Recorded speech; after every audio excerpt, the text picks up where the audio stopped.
Good evening all of you. అందరికీ నమస్కారాలు. Mahavatar foundation masters అందరికీ హృదయపూర్వక నమస్కారాలు. మేడం గారికి ధన్యవాదాలు. మనందరికీ చక్కగా ఇంత గొప్ప జ్ఞాన మార్గాన్ని అందించిన పత్రిజీ గారికి హృదయపూర్వక ధన్యవాదాలు. చక్కగా మనందరం ఈరోజు కలుసుకుంటున్నామంటే అది ఆయన చలవే.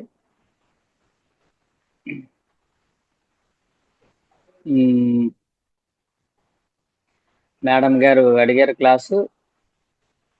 మొన్న ఈ మధ్య పత్రి సార్ యొక్క అంతరార్థాలు కొంచెం విన్నాను. అవి చాలా చాలా బాగున్నాయి. అంతరార్థాలు తెలియాలి మనకి. మనం ఏంటంటే చిన్నప్పటి నుంచి మనం ఆధ్యాత్మికత అంటే కథలు తెలుసు మనకి, కానీ అంతరార్థాలు తెలియదు. రామాయణం కథ తెలుసు మనకి, రామాయణంలో ఉన్న క్యారెక్టర్స్ తెలుసు, రామాయణంలో జరిగిన కథలన్నీ తెలుసు, మహాభారతం తెలుసు, మహాభారత కథలు తెలుసు, కానీ అందులో ఉన్న చాలా అంతరార్థాలు ఉన్నాయి నిగూఢంగా. అవి అలా ఎందుకున్నాయి, వాటి యొక్క అంతరార్థాలు ఏంటి, వాటి నుంచి మనం ఏం నేర్చుకోవాలి, ఎలాంటి విషయాలు నేర్చుకోవాలి అనేది అంతరార్థం. అంతరార్థం అంటే అంతరంగా దాగి ఉన్న అర్థం. బహిరార్థం వేరు, అంతరార్థం వేరు. బహిరార్థం అంటే ఏంటి? బయటికి కనిపించే అర్థం. అంతరార్థం అంటే దాని లోపల దాగి ఉన్న అర్థం. అది ఇంపార్టెంట్ మనకి. యోగులు అంతరార్థాన్ని చూస్తారు, ప్రాపంచిక జనులు, పామర జనులు బహిరార్థాన్ని చూస్తారు. యోగులు బహిరార్థాన్ని చూడరు, అంతరార్థాన్ని చూస్తారు. దాని యొక్క అంతరార్థం తెలుసుకున్నవాడు యోగి. యోగి అంటే జ్ఞాని. జ్ఞానం అంటే ప్రతి విషయంలోని ఉన్న అంతరార్థం తెలుసుకోవటం. ప్రతి దానిలోనే అంతరార్థం ఉంటుంది.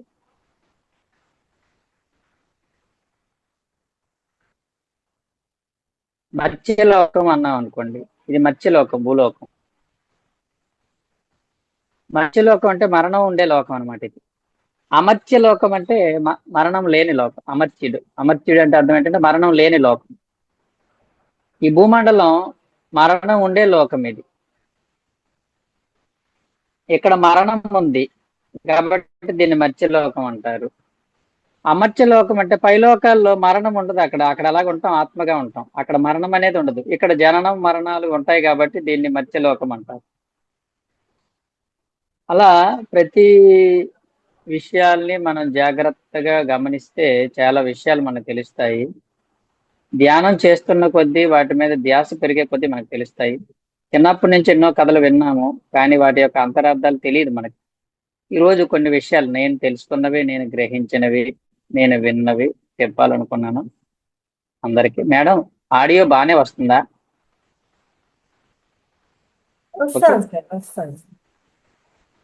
Okay okay okay madam, thank you very much. ముందుగా ఇప్పుడు మనకి అందరికి తెలుసు, ఇది రామాయణం అనగానే చాలా విషయాలు ఉంటాయి. అందరికీ భారతదేశం అంటేనే రామాయణం. రామాయణంలో మనం చిన్నప్పుడు విన్నాం. ఇది చాలా చిన్నప్పుడు అన్ని వినేవాళ్ళు. మాస్టర్లు కథలు చెప్పినప్పుడు కట్టే కొట్టే తెచ్చే అంటారు. కట్టే కొట్టే తెచ్చే అంటే అంటే ఏదైనా విషయాన్ని సింపుల్ గా చెప్పడం కోసం అలా చెప్తారు. కట్టే కొట్టే తెచ్చేలాగా చెప్పలేవా అంటారు. ఏదైనా పెద్ద విషయాన్ని సింపుల్ గా చెప్పడం కోసమని మనం వాడేవాళ్ళం. కట్టే కొట్టే తెచ్చే, అలా ఉండాలి అని. ఒక విషయాన్ని సింపుల్ గా మాట్లాడాలి అంటే అలా చెప్పాలి, అలా చెయ్యాలని. కానీ బాహిరార్థం, జనరల్ గా అర్థం ఏంటంటే కట్టె అంటే వారధిని కట్టడం. లంకకి వారధిని కట్టడాన్ని కట్టె.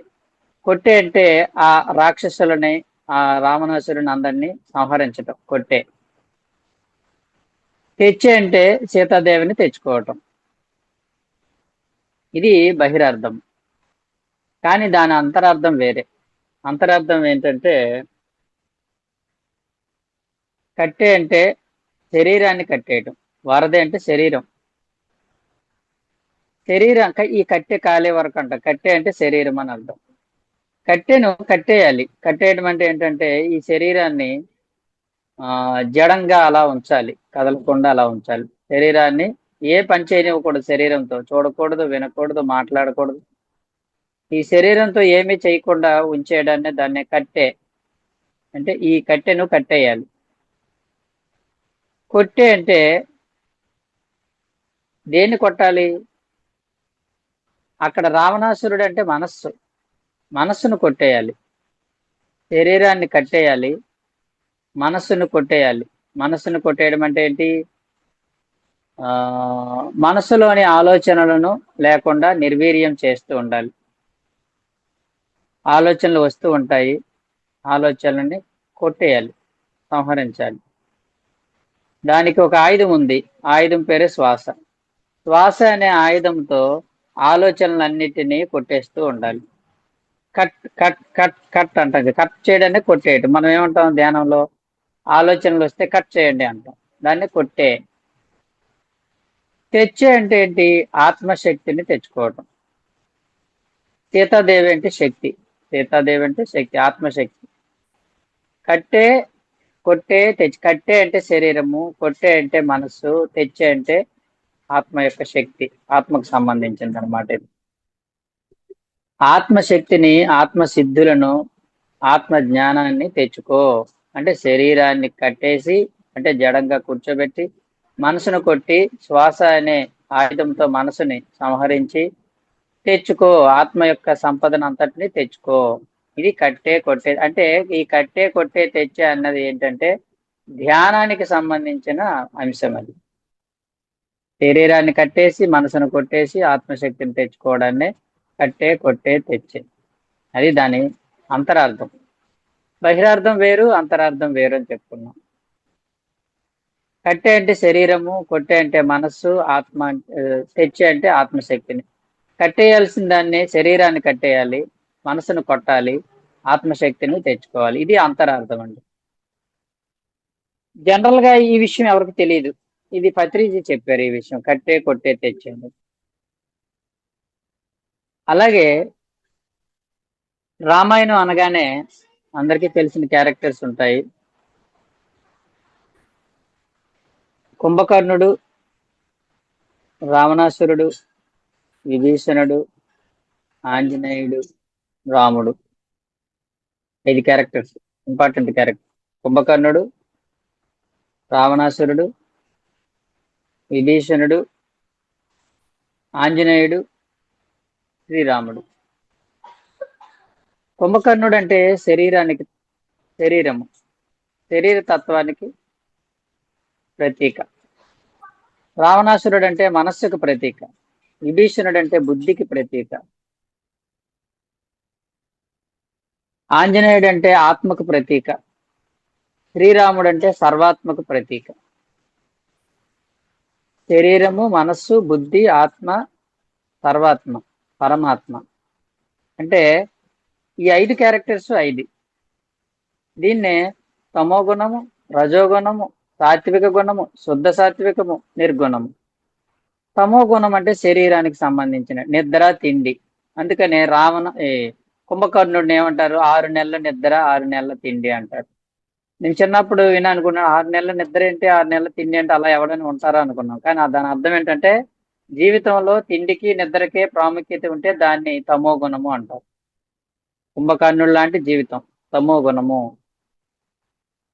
అంటే శరీరానికి ప్రతి, అంటే శరీరం యొక్క కోరికలే తప్ప ఇంకేం అక్కర్లేదు. రావణాసురుడు లాంటి మనస్సు రజోగుణం. రావణాసురుడు అంటే రజోగుణం, రజోగుణం అంటే రావణాసురుడు. ఎప్పుడు కోరికలతో అన్నీ నాకే కావాలి అనుకోవటం, అందరి దగ్గర ఉన్నది లాక్కోవడం, నాది నాది నాది అనే భావంతో జీవించటం. రావణాసురుడికి 10 తలలు ఉన్నాయండి. 10 తలలు అంటే అర్థం ఏంటంటే, అంటే 10 విధాలుగా ఆలోచిస్తాడు, ఏక మనస్కుడుగా ఉండడు. 10 రకాల మనస్సులతో ఉంటాడు. కోతి లాంటి మనసు, 10 రకాల మనస్సులతో ఉంటాడు కాబట్టి 10 తలలు అన్నారు. 10 తలలు అంటే నిజంగా 10 తలలు లేవు. అంటే 10 రకాల ఆలోచనలతో ఉంటాడు, ఒక ఆలోచనతో ఉండడు. అంటే మనస్సు యొక్క వెర్రి తలలు వేసిన వాడే రావణాసురుడు. వెర్రి తలలు మనసు యొక్క వెర్రి తలలు వేసిన వాడు రావణాసురుడు. అదే 10 తలలు ఉండడం అంటే. రావణాసురుడు అంటే రజోగుణానికి ప్రతీక. ఇది మనస్సు. విభీషణుడు అంటే బుద్ధి. ఈ బుద్ధి అనేది మంచి చెడులు తెలుసుకున్నదన్నమాట. ఇది పాటించడం పాటించకపోవడం కాదు. మంచి చెడు లేదో తెలుసుకునే దాన్ని బుద్ధి అంటారు. ఈ 3 వరుసగా చూడండి, వీళ్ళ అన్నదమ్ములు. కుంభకర్ణుడు, రావణాసురుడు, ఆ విభీషణుడు. వీళ్ళు ముగ్గురు అన్నదమ్ములే. ఈ ముగ్గురులో ఒకే ఒకే తల్లికి అంటే ఒకే తత్వానికి సంబంధించిన వాళ్ళు. తమో గుణం, రజోగుణం, సాత్విక గుణం. తర్వాత శుద్ధ సాత్వికం అనేది ఇది ఆంజనేయ స్వామి, ఆత్మకు సంబంధించినది. ఈ శుద్ధ సాత్వికం అనేది సాత్వికానికి విరుద్ధంగా ఉంటుంది. కొంచెం సాత్వికం ఎదిగితే శుద్ధ సాత్వికం అవుతుంది.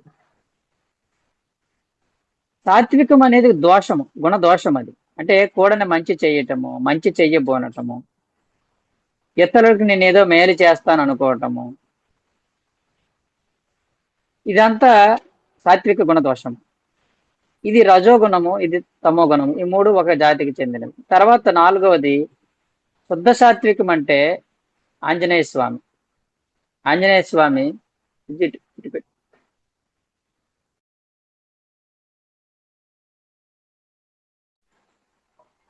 ఆంజనేయ స్వామి శుద్ధ సాత్వికానికి సంబంధించి. నిర్గుణుడు శ్రీరాముడు. శ్రీరాముడు అంటే నిర్గుణం, ఏ గుణము లేనివాడు. ఈ నిర్గుణంలో ఉన్నవాడే పరమాత్ముడు. అందుకనే ఈ 4 వేళ్ళు ఒకవైపు ఉంటాయి, 5వ వేలు ఒకవైపు ఉంటుంది.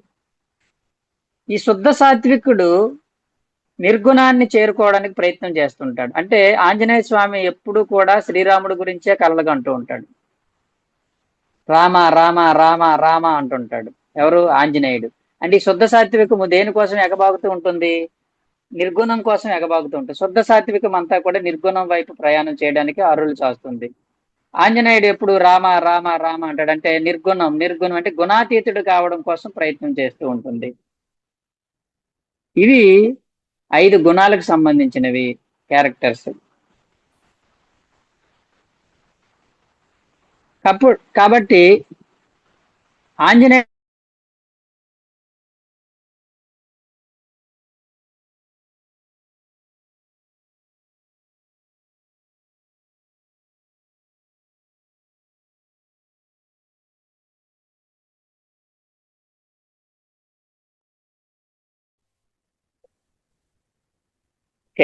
ఆంజనేయుడు అంటే ధ్యానం.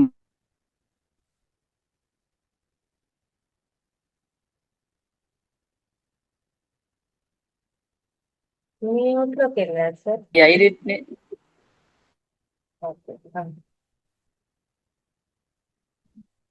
మళ్ళీ మ్యూట్లోకి వెళ్ళారు. ఈ 5 గుణాలను తెలుసుకునేదే రామాయణం, తెలిపేదే రామాయణం. తర్వాత ఇంకొక 3 క్యారెక్టర్స్ ఉంటాయి. హనుమంతుడు, పవనపుత్రుడు, అయితే వాయుపుత్రుడు, ఆంజనేయుడు. హనుమంతుడు అంటే కోతి లాంటి మనసు ఉన్నవాడు. వాయుపుత్రుడు అంటే శ్వాస మీద ధ్యాస పెడితే ఆంజనేయుడు అవుతాడు. హనుమంతుడు వాయుపుత్రుడు అయితే ఆంజనేయుడు అంటే అంజనం సిద్ధిస్తుంది. అంటే ఆత్మశక్తి సంప్రాప్తిస్తుంది. అంటే కోతి లాంటి మనసు ఉన్న హనుమంతుడిలా ఉన్నవాడు పవనపుత్రుడు అయితే శ్వాస మీద ధ్యాస పెట్టి ధ్యానం చేస్తే ఆంజనేయుడిగా మారుతాడు. అంటే అంజనం సిద్ధించుకుంటాడు. ఇది ఆ 3 గురించి. ఒకే క్యారెక్టర్ లో ఒకే మనిషి 3 రకాలుగా ఉంటాడు. కోతి లాంటి మనసు ఉన్నవాడు శ్వాస మీద ధ్యాస పెడితే ఆంజనేయుడిగా మారుతాడు, అంజనం సిద్ధిస్తుంది, ఏదనుకుంటే అవి పొందగలుగుతాడు. ఇది ఈ రామాయణంలో మనం ఎన్నో విషయాల్ని గ్రహించగలిగే విషయాలు ఉన్నాయి. ఇంకా చాలా ఉన్నాయి. కొన్ని ముఖ్యమైనవి మిగతా వాటిలోకి వెళ్దాం. మహాభారతంలోకి వెళ్దాం. మహాభారతం అనగానే తెలుసు, కౌరవులు, పాండవులు, కృష్ణుడు ముఖ్యమైన క్యారెక్టర్స్. కౌరవులు 100 మంది ఉంటారు, పాండవులు 5గురు ఉంటారు, కృష్ణుడు ఒకడే. అంటే అర్థం ఏంటంటే కౌరవులు అంటే అధర్మంలో ఉండేవాళ్ళు, పాండవులు అంటే ధర్మంలో జీవించేవారు, కృష్ణుడు అంటే యోగీశ్వరుడు, సత్యము తెలిసిన వాడు, యోగీశ్వరుడు. అంటే దీని అర్థం ఏంటంటే అధర్మంలో జీవించే వాళ్ళు కోకొల్లలుగా ఉంటారు సమాజంలో. ధర్మంలో జీవించే వాళ్ళు వేళ్ల మీద లెక్క పెట్టవచ్చు. 5 అంటే వేళ్ళు, వేళ్ల మీద లెక్క పెట్టవచ్చు. కానీ సత్యం తెలిసిన యోగీశ్వరుడు ఎక్కడో ఒకడు ఉంటాడు. ఇది 100:5:1 ఫార్ములా. అంటే దీని అర్థం ఏంటంటే అధర్మంలో జీవించే వాళ్ళు కొల్లలు. అందరూ ఒకరిని చూసి ఒకరు, ఆ కరువులందరూ ఒకలాగే ఉంటారు. అందరూ ఒకరిని చూసి ఒకరు, ఒకరిని చూసి ఒకరు, ఒకరు ఇదే కరెక్ట్, ఇదే కరెక్ట్, వీడే కరెక్ట్, వీడే కరెక్ట్ అన్నట్టు ఆ విధంగానే జీవించేవాళ్ళు. కానీ ధర్మంగా జీవించే వాళ్ళు చాలా రేర్ గా ఉంటారు. వేళ్ళ మీద లెక్క పెట్టచ్చు. ఉంటారు, ధర్మంగా జీవించే వాళ్ళు సమాజంలో ఉంటారు, కానీ రేర్ గా ఉంటారు, వేళ్ళ మీద లెక్క. కానీ సత్యం తెలిసిన యోగీశ్వరుడు ఎక్కడో ఒక్కడు ఉంటాడు, కృష్ణుడు లాంటి వాడు. దాని అర్థం అదొకటి. మహాభారతం నుంచి ఇంకోటి ఏం తెలుసుకోవచ్చు అంటే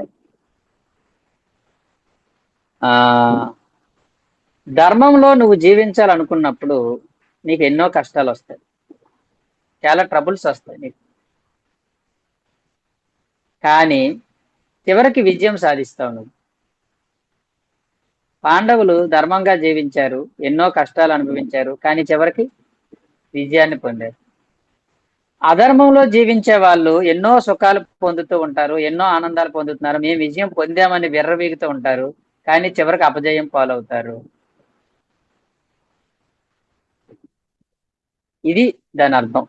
అంటే మనం కూడా ధర్మంలో జీవించాలనుకున్నప్పుడు కష్టాలు ఎదురవుతుంటాయి, అవమానాలు ఎదురవుతూ ఉంటాయి, నష్టాలు ఎదురవుతూ ఉంటాయి. ఎన్ని కష్టాలు పడ్డారు పాండవులు, ఎన్ని నష్టాలు అనుభవించారు, ఎన్ని అవమానాలు అనుభవించారు, అవి ఉన్నాయి. అవి ఉంటేనే ధర్మంలో ఉన్నవాడికి అవి ఉంటాయి.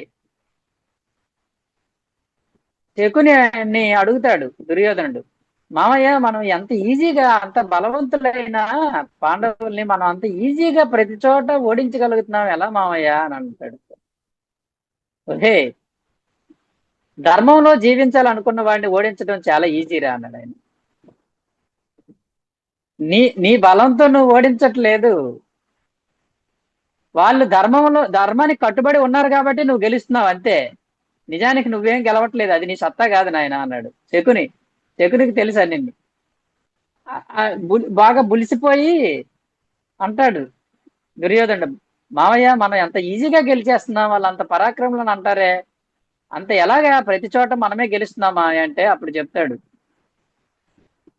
అది మన గెలుపు కాదురా, అది వాళ్ళ ధర్మంలో జీవించాలనుకునే వాళ్ళ మీద, వాళ్ళ ధర్మంలో జీవిస్తున్నారు కాబట్టి మనం ఈజీ అవుతుంది గెలవటం. అయితే కృష్ణుడు ఉన్నాడే, వాడు లేకపోతే మనం ఇంకా గెలిచేద్దాం, వాడు ఉండడం వల్లే మనం ముందుకు వెళ్ళలేకపోతున్నాం అంటాడు. నేనే పెద్ద ఆ మాయగాడిని అంటే నాకంటే మాయగాడు అక్కడ ఉన్నాడు కాబట్టి మనం ఏం చేయలేకపోతున్నాం.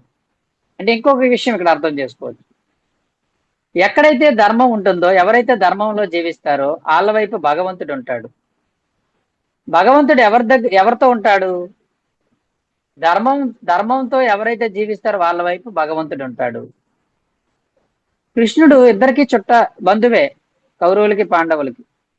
కానీ కృష్ణుడు పాండవుల వైపు ఉన్నాడు. అంటే ఏంటి, పాండవులకి ప్రత్యేకమైన ఇష్టం కాదు, పాండవుల వైపు ధర్మం ఉంది.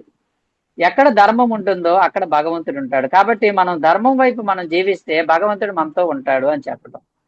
భగవంతుడు మనతో ఉన్నప్పుడు మనకి విజయాలే ఉంటాయి. పాండవులకి విజయం ఎవరి వల్ల దక్కింది? కృష్ణుడి వల్ల దక్కింది. అంటే దాని అర్థం ఏంటంటే భగవంతుడు ధర్మం వైపు నిలబడతాడు, ధర్మాన్ని రక్షించడం కోసమే భగవంతుడు ఉన్నాడు అన్నది మనం తెలుసుకోవాలి. ఇలా మహాభారతంలో చాలా క్యారెక్టర్స్ ఉంటాయి. ధృతరాష్ట్రుడు అంటే రాజ్యకాంక్ష కలిగిన వాడు. ధృతం అంటే విపరీతమైన కోరిక, రాష్ట్రం అంటే రాజ్యం మీద విపరీతమైన కోరిక కలిగిన వాడు. ఆ విపరీతమైన కోరిక కలిగిన వాడు పుత్రుల పట్ల, రాజ్యం పట్ల అంధుడై ఉంటాడు. అంధుడై ఉంటాడంటే చూడలేడు దేన్ని. ఆ పుత్ర ప్రేమ, ఆ రాజ్యం పట్ల కాంక్ష వల్ల అంధుడిగా జీవిస్తాడు. అంధుడిగా జీవించడం అంటే అక్కడ అర్థం ఏంటంటే దేన్ని చూడలేడు. మిగతాది పాండవుల యొక్క అవమానాలను కానీ, పాండవుల యొక్క కష్టాలను కానీ, సొంత అన్న తమ్ముడు కొడుకు అయినా కూడా అన్నయ్య గారి కొడుకు అయినా కూడా ఏమి అది ధ్యాస పెట్టలేకపోయాడు. ఎవరు? ధృతరాష్ట్రుడు. నా కొడుకులు బాగుంటే చాలు, నా రాజ్యం నాకు రాజ్యం కావాలనే కాంక్ష. అంటే కాంక్ష అనేది, రాజ్యం పట్ల పుత్రుల పట్ల కాంక్ష అనేది, వెర్రి వ్యామోహం అనేది నిన్ను గుడ్డివాడిని చేస్తుంది అని చెప్పటం. అది ధృతరాష్ట్రుడు అంటే. గాంధారి కూడా కళ్ళున్న గుడ్డిదానిగా బతకాల్సి వచ్చింది. అంటే అలాంటి వాళ్ళ సాంగత్యం వల్ల నువ్వు కూడా అలాగే తయారవుతావు అని చెప్పటం. అక్కడ ఆవిడ నిజంగా అలా అయ్యిందో లేదో మనకు తెలియదు, కానీ అంటే ధృతరాష్ట్రుడితో సంపర్కం వల్ల నువ్వు కూడా అలాగే తయారవుతావు అని చెప్పడమే గాంధారి జీవితం. కాబట్టి మహాభారతంలో ఎన్నో అంశాలు ఉన్నాయి. మనం తెలుసుకోవాల్సిన అంతరార్థాలు చాలా ఉంటాయి. ఇంకా కొంచెం ముందుకెళ్దాము. కొంచెం ముందుకెళ్ళి పరమశివుడి దగ్గరికి వద్దాం. శివుడి దగ్గర నేర్చుకోవాల్సిన చాలా ఉంటాయి. మనం దేవుళ్ళ అందరిలోని కొంచెం స్పెసిఫిక్ గా కనిపించే దేవుడు ఎవరంటే శివుడే. అందరూ జంతువుల్ని వాహనంగా చేసుకుంటారు, ఆయన మెడలోనే పాము వేసుకుని ఉంటాడు. అలాంటి క్యారెక్టర్ ఎక్కడా కనబడదు, ఏ దేవుడికి కనబడదు. మెడలో పాములు వేసుకోవటం, విభూది రాసుకోవటం, శ్మశానంలో జీవించడం, ఆ మూడో కన్ను కలిగి ఉండడం, తలపైన గంగను మోయటం, ఇవన్నీ డిఫరెంట్ స్పెసిఫిక్ గా కనిపిస్తాడు శివుడు. శివుడి దగ్గర నుంచి చాలా అంతరార్థాలు ఉంటాయండి. శివుడు నీలకంఠుడు. నీలకంఠుడు అంటే అర్థం ఏంటంటే, నీలం అంటే విషము, కంఠంలో విషం దాచుకున్నవాడు అని అర్థం. దీని అర్థం ఏంటంటే, మనం లోక కళ్యాణం కోసం పనిచేసినప్పుడు మనకి చాలా ట్రబుల్స్ వస్తుంటాయి. విషం బయటకు వస్తూ ఉంటుంది. చాలా మంది చాలా రకాలుగా విషం కక్కుతూ ఉంటారు. దాన్ని మనం ఏం చేయాలి? కంఠంలో దాచుకోవాలి. నువ్వు మింగేవనుకో నువ్వు చేస్తావు, బయటికి కక్కితే పక్క వాళ్ళు చేస్తారు. కాబట్టి ఈ ట్రబుల్స్ ని, ఈ విషయాన్ని, పాయిజన్ ని నువ్వు కక్కకూడదు, మింగకూడదు, దాచుకోవాలి కంఠంలో. దాన్నే నీలకంఠుడు అంటే. అర్థం ఏంటంటే, లోక కళ్యాణకరమైన కార్యక్రమంలోనే జీవిస్తున్నప్పుడు నీకు ఎన్నో సమస్యలు, ఎన్నో ట్రబుల్స్ ఏర్పడతాయి. వాటిని నువ్వు బయటికి కక్కకు, అలాగే నువ్వు దాన్ని దిగమింగకు, కంఠంలో దాచుకో. కంఠంలో పెట్టుకున్నాడమ్మా అంటారు అంటే అర్థం ఏంటి? దాచుకున్నాడు, అది దాన్ని బయటికి చెప్పలేదు, వాడు అనుభవించలేదు. అది నీలకంఠుడు అంటే. నాగభూషణుడు అంటే ఏంటి? నాగభూషణుడు అంటే నాగుపాముని భూషణంగా మెడలో వేసుకోవటం. అంటే మనం దేనికైతే భయపడతామో దాన్ని మనం మెడలో వేసుకోవాలి అని చెప్పటం. మనం వేటికైతే భయాలు ఉన్నాయో, మనకి చాలా భయాలు ఉంటాయి కదా, ఆ భయానికి భయపడకూడదు. ఆ భయాలన్నింటినీ తీసుకొచ్చి మెడలో వేసుకోవాలి. అనారోగ్యం అంటే భయం, తీసుకొచ్చి మెడలో వేసుకో. నీకు ఏదైతే భయం ఉందో, ఫ్యామిలీ అంటే భయం, తీసుకొచ్చి మెడలో వేసుకో. ఏది భయపడతావద్దు అన్ని, వాటికి దూరంగా వెళ్ళకు, వాటికి భయపడకు, నువ్వు వాటిని తీసుకొచ్చి మెడలో వేసుకో.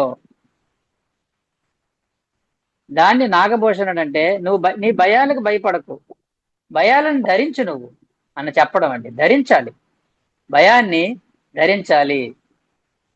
చంద్రశేఖరుడు శిఖరమునందు చంద్రబింబము కలిగిన వాడు అంటే అర్థం ఏంటంటే, ఈ తల ఎప్పుడూ కూడా చంద్రుడిలాగా చల్లగా ఉండాలి, ఎప్పుడు వేడిగా ఉండకూడదు. చంద్రశేఖరుడు అంటే నీ తల ఎప్పుడు కూడా ఆ చందమామలాగా చల్లగా ఉండాలి తప్ప బుర్ర హీట్ ఎక్కిపోకూడదు. Mind will be always cooled అని చెప్పడం చంద్రశేఖరుడు అంటే. నాగభూషణుడు, నీలకంఠుడు. నెక్స్ట్ ఇద్దరు భార్యలు. ఇద్దరు భార్యలు అంటే అర్థం ఏంటంటే, దాని అర్థం ఏంటంటే 50-50. మన లైఫ్ ఎలా ఉండాలంటే 50-50గా ఉండాలి. పార్వతీదేవి అంటే ప్రాపంచిక జీవితము, గంగాదేవి అంటే ఆధ్యాత్మిక జీవితం. ప్రతి మనిషికి రెండు జీవితాలు ఉండాలి, ప్రాపంచిక జీవితం ఉండాలి, ఆధ్యాత్మిక జీవితం ఉండాలి అని చెప్పేదే శివుడికి ఇద్దరు భార్యలు అంటే. గంగాదేవి అంటే ఆకాశగంగ. ఆకాశగంగ అంటే కాస్మిక్ ఎనర్జీ. అంటే ప్రతి మనిషి కూడా ధ్యానంలో ఆకాశగంగను పొందుతూ ఉండాలి. ప్రాపంచికంగా భార్య పిల్లలతో హాయిగా జీవిస్తూ ఆనందంగా గడపాలి అని చెప్పేదే శివుడికి ఇద్దరు భార్యలు అంటే. అలాగే శివుడికి ముల్లోకాలు తిరిగి రమ్మని ఇద్దరు పిల్లలకి చెప్తాడు శివుడు. చెప్తే ఆ కుమారస్వామి తర్రమని బయలుదేరుతాడు, నేను తిరిగి వచ్చేస్తాను స్పీడ్గా అని. పాపం ఆ వినాయకుడు పొట్ట వేసుకుని కదలలేక, దీనికి తోడు ఎలక వాహనం అది అసలే కదలలేదు, ఏం చేయాలో తెలియక అక్కడే కూర్చున్నాడు. ఈ కుమారస్వామి మాత్రం ముల్లోకాలు తిరుగుదామని బయలుదేరితే విచిత్రం ఏంటంటే కుమారస్వామి ఎక్కడికి వెళ్తే అక్కడే వినాయకుడు కనబడేవాడు, ఏ లోకానికి వెళ్తే అక్కడికి. ఈయన ఏం చేశాడు వినాయకుడు, ఇంకా నా తల్లిదండ్రులే నాకు నాకు అంతాను, అన్ని వాళ్ళే, వాళ్ళకంటే నాకు ఇంకేముంది ఈ ఈ లోకాల్లో అని చెప్పి వాళ్ళ చుట్టూ తిరిగితే నేను అంతా ఆ పరిభ్రమించి వచ్చినట్టే అని చెప్పి ఏం చేస్తారంటే వాళ్ళ చుట్టూ 3 సార్లు తిరుగుతాడు. అప్పుడు కుమారస్వామి అపజయం పాలవుతాడు, వినాయకుడు జయం పొందాడు. ఎవరైతే విజయం సాధిస్తారో వాళ్ళకే ఈ రాజ్యం అంటాడు. దాని అర్థం ఏంటంటే నువ్వు ప్రాపంచికంగా ఎన్ని పరుగులు పెట్టినా, ఎన్ని వెంపర్లాడినా, ఎంత పరుగులు తీసినా చివరికి అపజయం పాలవుతాయి నాయన, నువ్వేం పొందాల్సింది పొందలేవు. నువ్వు ప్రాపంచంగా ఎంత తిరిగినా, ఎన్ని పరుగులు తీసినా నువ్వేమి పొందలేవు, అపజయమే. వినాయకుడు శివుడు చుట్టూ పార్వతి చుట్టూ తిరిగాడు అంటే అర్థం ఏంటంటే శివుడు పార్వతి అంటే ధ్యానం, వినాయకుడు ధ్యానం చుట్టూ తిరిగాడు, ప్రపంచంలో తిరగల, ప్రపంచంలో వెంపర్లాడలేదు, ప్రపంచం వైపు పరుగులు తీయలేదు. ఆయన దేని చుట్టూ తిరిగాడు, ధ్యానం చుట్టూ తిరిగాడు, విజయాన్ని పొందాడు. అంటే నువ్వు ప్రపంచంలో ఏది పొందడానికి ఏమీ లేదు, ప్రపంచంలో తిరగడంలో విజయం లేదు, ధ్యానంలోనే విజయం ఉంది అని చెప్పటమే ఆ కథ యొక్క అంతరార్థం. ఎంత చక్కగా ఉన్నాయో ఈ అంతరార్థాలు. శివుడికి 3వ కన్ను ఉంది అంటే మనకు 3వ కన్ను ఉంటుంది అని చెప్పడం. మనకు కూడా 3వ కన్ను ఉంటుంది, దివ్య నేత్రం ఉంటుంది. శివుడు హిమాలయాల్లో ఉంటాడు, హిమాలయాల్లో ఉంటాడు అంటే అర్థం ఏంటంటే నువ్వు ఎప్పుడు చల్లగా ఉండాలి, కూల్గా ఉండాలి, అంతే తప్ప హాట్గా ఉండకూడదు. నువ్వు ఎప్పుడు నీ మైండ్ కూల్గా ఉండాలని చెప్పేది చంద్రశేఖరం. నువ్వు ఎప్పుడు కూల్గా ఉండాలి, ఎప్పుడు నో హర్రీ నో వర్రీ చెప్పాం మనం ఇదివరకు. నో హర్రీ, తొందర, నో వర్రీ, దేనికి బాధ ఉండకూడదు. ఎలా ఉండాలంటే కూల్గా ఉండాలి, ఏం జరుగుతున్నా, ఏం జరుగుతున్నా కూల్గా ఉండడమే అని చెప్పేదే శివుడు హిమాలయాల్లో ఉంటాడని చెప్పడం. కాబట్టి ఇంకా పరమశివుడి గురించి మనం ఎన్నో విషయాలు, ఆయన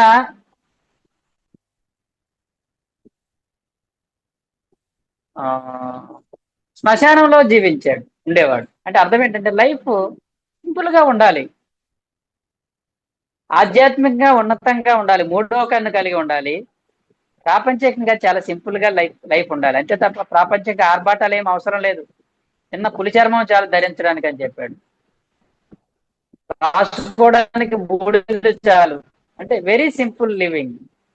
శివుడు అంటే ప్రాపంచికంగా వెరీ సింపుల్ లివింగ్, కానీ ఆధ్యాత్మికంగా 3వ కన్ను అంటే అనంతమైన శక్తి కలిగిన వాడు, దేవదేవుడు, దేవుళ్ళకే దేవుడు అయ్యాడు. అంటే నువ్వు అర్థం ఏంటంటే ఆధ్యాత్మికంగా ఉన్నతిని సాధించాలి, ప్రాపంచికంగా ఉన్నతిని సాధించడం కాదు అని చెప్పడమే దాని అర్థం. ఆధ్యాత్మిక ఉన్నతి కాదు,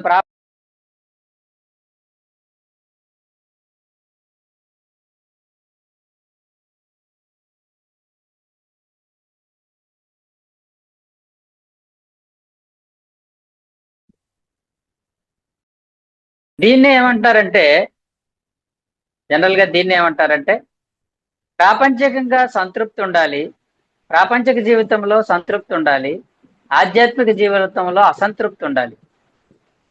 ప్రాపంచిక జీవితంలో సంతృప్తి ఉండాలి, ఆధ్యాత్మిక జీవితంలో అసంతృప్తి ఉండాలి, అది సరైన జీవితం. శివుడు ఎప్పుడు ధ్యానం చేస్తూ ఉండేవాడు. దేవతలందరూ ఆయన దగ్గరికి ఒకసారి వెళ్ళి ఆయనకి ఏదో సమస్య చెప్పుకోవడానికి వెళ్తే ఆయన ధ్యానంలో కూర్చున్నాడు. అదేంటి స్వామి, మా అందరికంటే మీరే హైయెస్ట్ కదా, మీరెందుకు ధ్యానం చేస్తున్నారు అంటే అప్పుడు శివుడు అన్నాడు, మీ వరకు నేను హైయెస్ట్ కానీ నాకంటే ఇంకా ఉన్నతంగా సాధించాల్సింది చాలా ఉంది అని చెప్పాడు. అంటే అర్థం ఏంటి? ఆధ్యాత్మికంగా ఇంకా అసంతృప్తే ఉంది ఆయనకి. ప్రాపంచికంగా చాలే ఉన్నంత కూడు ఉన్నంత గుడ్డ అనుకున్నాడు. అంటే ప్రాపంచికంగా ఎప్పుడు సంతృప్తిగా ఉండాలి, ఆధ్యాత్మికంగా అసంతృప్తిగా ఉండాలని చెప్పేదే శివుడి యొక్క జీవితము. మూడవ కన్ను తెరుచుకుంటే భస్మం అయిపోతారంటారు. మూడవ కన్ను తెరుచుకుంటే భస్మం అయిపోతారంట. దాని అర్థం ఏంటంటే, నీకు దివ్య నేత్రం వికసించినప్పుడు నీలో ఉన్న అజ్ఞానం అంతా భస్మం అయిపోతుంది అని దాని అర్థం. భస్మం అంటే మనుషులు భస్మం అయిపోవడం కాదు. శివుడు మూడో కన్ను తెరుచుకుంటే అందరూ భస్మీపటలం అయిపోతారంటారు. అంటే అర్థం ఏంటంటే, నీ మూడవ కన్ను తెరుచుకున్నప్పుడు నీ దివ్య నేత్రం ద్వారా ఎదుటి వారిలోని అజ్ఞానాన్ని భస్మం చేయవచ్చు. నువ్వు అజ్ఞానాన్ని తొలగించవచ్చు. అంటే నీ జ్ఞానంతో, నీ దివ్య నేత్రంతో ఎదుటి వారిలో ఉన్న అజ్ఞానాన్ని నువ్వు తొలగించిన వాడు అవుతావు. భస్మీపటం దేని భస్మం చేస్తావు? అజ్ఞానాన్ని భస్మం చేస్తావు. అది దాని అర్థం. అంతే తప్ప శివుడు మూడో కన్ను తెరిస్తే ఈ ప్రపంచం అంతా కూడా, మొత్తం అంతా కూడా భస్మం అయిపోతుంది కాదు. అది దాని అర్థం. ఇలా మనం రామాయణంలో నుంచి ఎన్నో ఎన్నో ఎన్నో మంచి మంచి అంతరార్థాలు మనం తీసుకోవచ్చు. చాలా ఉంటాయి అందులో.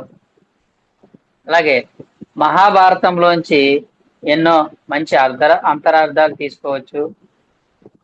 ఈ శివ పురాణంలోంచి శివుడి గురించి మన జీవితంలో ఎన్నో మంచి అంతరార్థాలు కూడా తీసుకోవచ్చు. ఇలా అంతరార్థాలు తీసుకుంటే అంటే ఒక ఆధ్యాత్మిక వ్యక్తి యొక్క జీవితం ఎలా ఉండాలని చెప్పేదే ఈ యొక్క ఇతిహాసాలన్నీ కూడా. మహాభారతం ఏం చెప్తుంది? నువ్వు ఎలా జీవించాలో చెప్తుంది. ఒక ఆధ్యాత్మిక వ్యక్తి యొక్క జీవితం ఎలా ఉంటుందో చెప్పేదే మహాభారతం. ఒక ఆధ్యాత్మిక జీవి యొక్క జీవితం ఎలా ఉంటుందో చెప్పేది రామాయణం. రామాయణంలో హయ్యెస్ట్ ఎవడంటే రాముడు. నువ్వు ఆధ్యాత్మికంగా ఎలా జీవించాలి? రాముడుగా జీవించాలంటే నిర్గుణంలో జీవించు, లోక కళ్యాణంలో జీవించు, ధర్మంలో జీవించు, లోక కళ్యాణంలో జీవించు. అందరికీ చేయూతనివ్వు, సరిగ్గా పరిపాలించు. ఒక అధికారిగా ఉంటే నువ్వు సరిగ్గా పరిపాలించు అని చెప్తుంది అన్నమాట.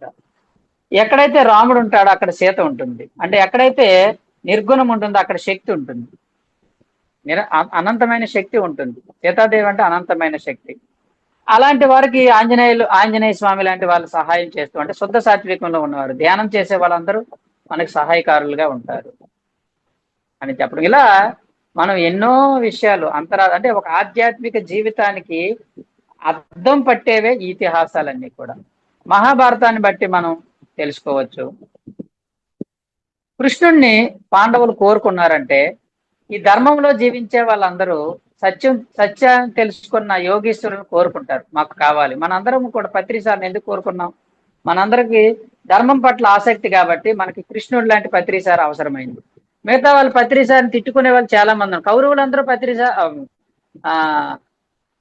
కృష్ణుడిని తిట్టేవాళ్ళే. కౌరవులు తిట్టడం ఏంటి? బంధించారు కృష్ణుడిని కౌరవులు అంటే యోగీశ్వరుల్ని కొడతారు, తిడతారు, బంధిస్తారు, శాపనార్థాలు పెడతారు. ఎన్నో గాంధారి శాపనార్థం పెట్టింది. అంటే అర్థం ఏంటంటే, ఈ అధర్మంలో జీవించే వాళ్ళు ఈ యోగీశ్వరుల్ని అర్థం చేసుకోలేరు. చేసుకోలేక వాళ్ళని వీళ్ళే మాకు శత్రువు అనుకుంటారు, వీడే మాకు ఆటంకం అనుకుంటారు, వీళ్ళ వల్లే ప్రపంచం చెడిపోతుంది అనుకొని వాళ్ళ నాశనాన్ని కోరుతారనమాట. ఈ అధర్మంలో ఉన్న వాళ్ళందరూ యోగీశ్వరులు నాశనం అయిపోతే, వీళ్ళు చచ్చిపోతే బాగుండు, వీళ్ళు ఉండకూడదు, వీళ్ళే అంతా అనుకుంటారు. కానీ పాండవులు లాంటి ధర్మాత్ములకి వాళ్ళు దేవుళ్ళలాగా కనిపిస్తారు. వాళ్ళు ఎల్లకాలం మాతో ఉండాలి అని కోరుకుంటారు అనమాట. కాబట్టి ఇలా ఒక ఆధ్యాత్మిక జీవితం ఎలా ఉండాలో మనం చిన్నప్పటి నుంచి స్టోరీలు తెలుసుకున్నాము. స్టోరీల నుంచి కాకుండా వాటి యొక్క అంతరార్థాల ద్వారా ఆధ్యాత్మిక జీవితం యొక్క పరిస్థితులు ఎలా ఉంటాయో మనం తెలుసుకోవాలి. శివుడు నుంచి మనం మొత్తం ఆధ్యాత్మికత అంతా శివుడిలోనే ఉంది. మీరు శివుడి దగ్గర ఏదైనా గంగాదేవి తల మీద ఉందంటే అర్థం ఏంటంటే ఆకాశ గంగ ఈ తలమైన బ్రహ్మానందంలోంచి మనలోకి వస్తుందని దాని అర్థం. అర్ధనారీశ్వరుడు శివుడు అంటే అర్థం ఏంటంటే ప్రతి ఒక్క ఆత్మలోని స్త్రీతత్వము పురుషతత్వం ఉందని తెలియజెప్పేదే అర్ధనారీశ్వర తత్వం. మనలోని పురుషతత్వం ఉంటుంది, ప్రతి పురుషుల్లోని స్త్రీతత్వం ఉంటుంది, ప్రతి స్త్రీలోని పురుషతత్వం ఉంటుంది. రెండు తత్వాలు కలిసి ఉంటాయని చెప్పడమే అర్ధనారీశ్వరము. ఇలా ఆ శివుడు నాట్యం చేస్తూ ఉంటాడు, ఆనంద పారవశ్యం. అంటే ధ్యానం చేసినప్పుడు జీవితంలో ఆటలు పాటలు డ్యాన్సులే ఉంటాయి తప్ప ఏడుపు ఎక్కడ ఉండదు, ఆనంద తాండవం ఉంటుంది. జీవితంలో ఎప్పుడు ఆనంద తాండవం ఉంటుందంటే ఎక్కడైతే ధ్యానం ఉంటుందో అక్కడ ఆనంద తాండవం ఉంటుంది. కాబట్టి ఇలా చాలా చాలా విషయాలు మనం తెలుసుకోవచ్చు. అలాగే రామాయణంలో దశరథుడికి ముగ్గురు భార్యలు. దశరథుడు అంటే దశరథాలు అంటే 10 10 ఇంద్రియాలు, 5 బహిరేంద్రియాలు, 5 కర్మేంద్రియాలు. ఈ 10 ఇంద్రియాలు కలిగిన ఆత్మకు ముగ్గురు భార్యలు ఉంటారు, కౌసల్య, సుమిత్ర, కైకేయి. అంటే అర్థం ఏంటంటే ఆత్మకు మూడిటితో సావాసం ఉంటుంది అని అర్థం. ఈ ఆత్మకు శరీరంలో దశరథాలు, దశరథుడికి ముగ్గురు భార్యలు అంటే అర్థం ఏంటంటే ఆత్మ అనేది ఈ శరీరాన్ని ధరించినప్పుడు, దశరథాలు అంటే 10 రథాలతో, అంటే 10 రథాలు అంటే 5 జ్ఞానేంద్రియాలు, 5 కర్మేంద్రియాలు, 5 జ్ఞానేంద్రియాలు, 5 కర్మేంద్రియాలు. ఈ 5 కర్మేంద్రియాలు, 5 10 దశ రథాలతో కూడినటువంటి శరీరాన్ని ధరించినప్పుడు ముగ్గురు భార్యలతో సావాసం ఉంటుంది అంటే అర్థం ఏంటంటే ముగ్గురు భార్యలు అంటే కౌసల్య, సుమిత్ర, కైకేయి. కైకేయి అంటే కాయముతో ఏకము, శరీరమే కైకేయి. సుమిత్ర అంటే మంచి మిత్రత్వము, మనస్సు అనేది మంచి మిత్రత్వాన్ని కోరుకుంటుంది, మనస్సే సుమిత్ర. కౌసల్య అంటే అర్థం అంటే కుశలము కోరుకునేది బుద్ధి. అంటే శరీరము, మనస్సు, బుద్ధి మూడింటితో సావాసం చేయాల్సి ఉంటుంది. ఎవరు? ఈ 10 రథాలతో కూడిన ఆత్మ పదార్థము ఈ ముగ్గురితో సావాసం చేయాల్సి ఉంటుంది. మన అందరం కూడా శరీరంతో సావాసం ఉంది, మనకి మనసుతో సావాసం ఉంది, బుద్ధితో సావాసం. ఈ ముగ్గురు భార్యలు మనకి. ఎవరు?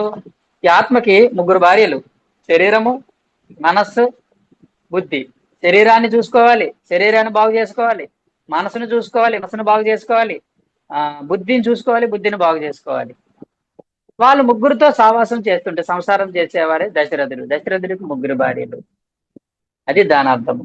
అలా మనం ఏది చూసుకున్నా ప్రతి అంశంలో నుంచి మనకి జాగ్రత్తగా ఆలోచిస్తే ఎన్నో అంతరార్థాలు బయటకు వస్తాయి. వాటిని మనం పట్టి పట్టి తీయాలి. పట్టి పట్టి తీసినప్పుడు మనకు చక్కగా ఆధ్యాత్మికత బాగా వస్తుంది.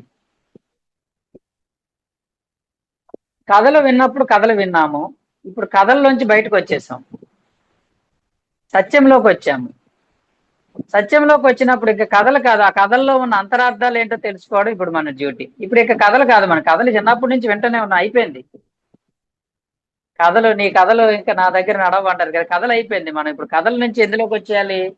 సత్యంలోకి వచ్చేయాలి. సత్యంలోకి వచ్చి ఆ కథల్లో ఉన్న అంతరార్థాలు ఏవో తెలుసుకునే ప్రయత్నం మనం చేసినప్పుడు చాలా చాలా విషయాలు తెలుసుకుంటాం. అప్పుడు మనకు ఓహో, శివుడు అంత సింపుల్ గా జీవించాడు, అంత దేవదేవుడు, మనకేం నష్టం?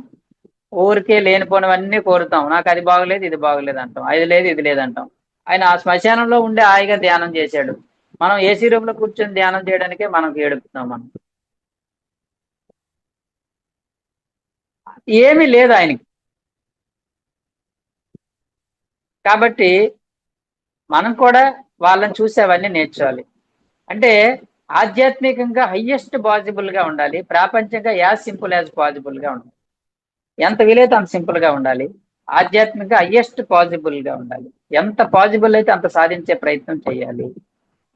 కాబట్టి ఈరోజు అంతరార్థాలు చాలా ఉన్నాయి ఇంకా, కానీ ఇప్పుడు టైం లేదు. ఇంకోసారి మళ్ళీ నేను గుర్తు చేసుకొని కొన్ని చెప్తాను. మనకు తెలియని అంతరార్థాలు చాలా చాలా ఉన్నాయి, అవన్నిటి గురించి ఇంకోసారి తెలుసుకుందాము. మరి ఈరోజు ఈ అవకాశం ఇచ్చినందుకు మేడం గారికి ధన్యవాదాలు. మరి ఇతిహాసాలు, పురాణాల్లోంచి ప్రతి క్యారెక్టర్ నుంచి కూడా మనం నేర్చుకోవాల్సిన సత్యాలు చాలా ఉంటాయి. వాటన్నిటినీ మనం నేర్చుకుందాం. ప్రతి క్యారెక్టర్ మనకి ఎందుకు చిన్నప్పుడు ఎందుకు కథలు చెప్పారు? చిన్నప్పుడు ఎందుకు చెప్పారంటే ఆ కథల్లో ఉన్న ఏదో తత్వం ఉంది మనం నేర్చుకోవాల్సింది కాబట్టి చెప్పారు. రామనాసురుడిని ఎందుకు చూపించారు విలన్ గా? వాడు అలా అలా ఉండకూడదురా నువ్వు అని చెప్పడం. కుంభకర్ణుడు ఎప్పుడు తిని పడుకుంటాడురా, నువ్వు అలా ఉండకూడదురా. విభీషణుడు కూడా మంచి చెడులు తెలిసినా మంచికి సపోర్ట్ చేయలేకపోయాడు రా, నువ్వు కూడా అలా ఉండకూడదురా. ఆంజనేయ స్వామిలాగా ఉండాలిరా నువ్వు, రాముడిలాగా తయారవ్వ. అందుకే ఆంజనేయుడు రాముడు అని పేర్లు పెడతారు. ఎవడికి రావణాసురుడు కుంభకర్ణుడు అని ఎవరికి పేరు పెట్టరు, ఎందుకంటే ఏ పిల్లలు అలా తయారవ్వకూడదని. కాబట్టి సీతాదేవి అని పేరు పెడతారు. శూర్పణఖ అని ఎవరికి పేరు పెట్టరు, శూర్పణఖ అని పేరు పెడితే ఇంకా అంతే సంగతులు. కాబట్టి దుర్యోధనుడు అని ఎవరికి పేరు పెట్టరు, అందరికీ అర్జున భీమ ఏ పేరు పెడతారు, అయితే కృష్ణ అని పేరు పెడతాడు. దుర్యోధనుడని, ధృతరాష్ట్రుడని, దుశ్శాసనుడని ఎవరికి పేరు పెట్టరు, ఎందుకంటే మన పిల్లలు అలా ఉండకూడదు. చిన్నప్పటి నుంచి ఆ కథలు మనకు అలా చెప్పబడి అలా జీవించకూడదు, ఇలా జీవించాలని చెప్పటం. Thank you very much. Thank you one and all. Yes madam. Thank you. Lalitha madam ఉన్నారా లైన్ లో? ఉన్నారు సార్. అద్భుతంగా ఉంది ఈరోజు కాన్సెప్ట్, అంతరార్థాలు. సార్ ఇక్కడ మరణం ఉండే వాళ్ళను ఏమంటారు సార్? అది మధ్యలోకమా? మరణం ఉండే లోకము మత్య లోకం. మత్య రా కింద తావత్తు యావత్తు మత్య.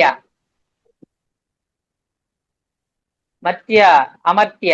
అమర్త్య అంటే మరణం లేని లోకము. మత్యలోకాన్ని మృత్యులోకం అంటారు. మత్యము అనేది మృత్యువు అనే దాని నుంచి వచ్చింది. మత్యం మత్స్యము కాదు, మత్స్యం అంటే చేప. మర్త్య రాక మా రాక త్యావత్తు యావత్తు మత్య. అమర్త్య. మరణం లేని లోకాన్ని అమర్త్య లోకం. ఇవి రెండు కొత్త విషయాలు సార్, కొత్త పదాలు. అంటే వినలేదు ఈ కొత్త పదాలు. వాటి అర్థాలు కూడా అట్లే. కట్టే కొట్టే తెచ్చే అనే దానికి అర్థాలు, అంతరార్థాలు. అర్థము వేరే, మీరు చెప్పినది అర్థము మన పెద్దవాళ్ళు చెప్తుంటారు. కట్టే కొట్టే తెచ్చే అన్నట్టు రామాయణాన్ని చెప్తున్నారు అంటారు. కానీ అందులో కూడా కట్టే ఏంటి కొట్టే ఏంటి అనేది అంతరార్థము. అలాగే కుంభకర్ణుడు, రామాయణంలో ప్రతి క్యారెక్టర్ కు వాటి యొక్క అర్థము ఏంటి అనేది. అలాగే శ్రీకృష్ణ పరమాత్మ అంటే పాండవుల గురించి, కౌరవుల గురించి. పాండవులు అంటే ఏంటి, కౌరవులు అంటే ఏంటి, కృష్ణ పరమాత్ముడు అంటే ఏంటి, శకుని అంటే ఏంటి, దుర్యోధన, ప్రతి ఒక్క క్యారెక్టర్ గురించి ఇక్కడ. అలాగే ధృతరాష్ట్రుడు అంటే ఏంటి, ధృతరము అంటే రాజ్యము, వాటి అర్థము. వాటి రాజ్యం మీద కాంక్ష ఉండేవారు. ధృతం అంటే మేడం సార్, ధృతం అంటే విపరీతమైన కాంక్ష, రాష్ట్రం అంటే రాజ్యం. నేను అట్నే చెప్పాను. ధృతరాష్ట్రం అంటే రాష్ట్రం అంటే రాజ్యము, ధృతం అంటే కోరిక. ధృతరాష్ట్రం అంటే రాజ్యం పట్ల విపరీతమైన కోరిక. Okay okay okay okay sir. ధృతము అంటే కోరిక, రాష్ట్రము అంటే రాజ్యం. విపరీతం రాజ్యం పట్ల కాంక్ష ఎక్కువగా ఉండడం, ఆస్తుల పట్ల, సంపదల పట్ల. శివుని గురించి చాలా అద్భుతంగా ఉంది సార్. అలాగే శివ పరమాత్మని, ఈ శివుని గురించిన ఈ విశేషాలు మన శివరాత్రి కార్యక్రమంలో కూడా తెలుసుకోవడం జరిగింది. కానీ ఈ మిగిలిన వాటి అంతరార్థాలు తెలుసుకోలేదు. అప్పుడు శివరాత్రి యొక్క అంతరార్థము పత్రిజీ గారి కాన్సెప్ట్ లో మొత్తము ఇవన్నీ శివుని గురించి చెప్పడం జరిగింది అనమాట. గంగాదేవి అంటే ఏంటి, పార్వతీదేవి అంటే ఏంటి, గంగా అంటే ఆకాశ గంగా, శ్వాస మీద ఈ ప్రాపంచికాన్ని పట్టుకొని మూసుకొని శ్వాస మీద ధ్యాస పెడితే ఇలా ఆకాశ గంగా మన లోపలికి వస్తుంది బ్రహ్మరంధ్రం ద్వారా. ఈ ఆత్మ పరమాత్మ శుద్ధి అవుతుంది. ఇవి ఇక్కడ తెలుసుకోవడం జరిగింది సార్. ఇప్పుడు ఇంకా విషయం అట్లే దశరథుల వారి గురించి కూడా చాలా అద్భుతంగా. దశరథుడు అంటే ఏంటి, 10 ఇంద్రియాలు, వాళ్ళు కూడా ముగ్గురు భార్యలు అంటే ఏంటి అనేది ఇది కూడా తెలుసుకోవడం జరిగింది. చాలా విషయాలు, అంతరార్థాలు చాలా బాగుంది సార్. ఇవన్నీ కూడా నిజంగా తెలుసుకోవాల్సిన విషయాలే. మామూలుగా మనం ఏదో కథ రూపంగా కానీ జరిగింది అన్న రామాయణం పురాణాలు తెలుసుకుంటూ ఉంటాం, కానీ వాటి యొక్క అంతరార్థం అయితే తెలియదు. అవన్నీ కూడా మాకు చాలా అద్భుతంగా వివరించారు. Thank you